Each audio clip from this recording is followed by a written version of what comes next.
Hello friends, welcome back to the my new video guys and my YouTube channel guys. Today when we are going to talk about guys how can we off guys delete sound setting in our oppo phone device. Friends, you want to off your phone delete sound setting, so man, how can you off it? Today I will tell you, I will show you in this video guys. So friends, now let's see guys how can we off guys our phone delete sound setting guys. First of all guys, open your phone setting guys. So we will on our phone setting guys.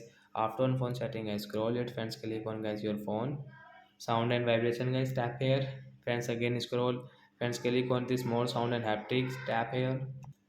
So friends, you can see guys your delete sound setting guys, we will off from here.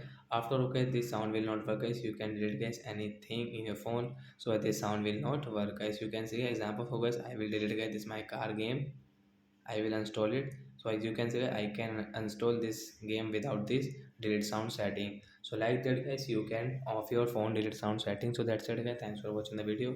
I hope friends you have understood how to off delete sound setting. So that's it guys, bye.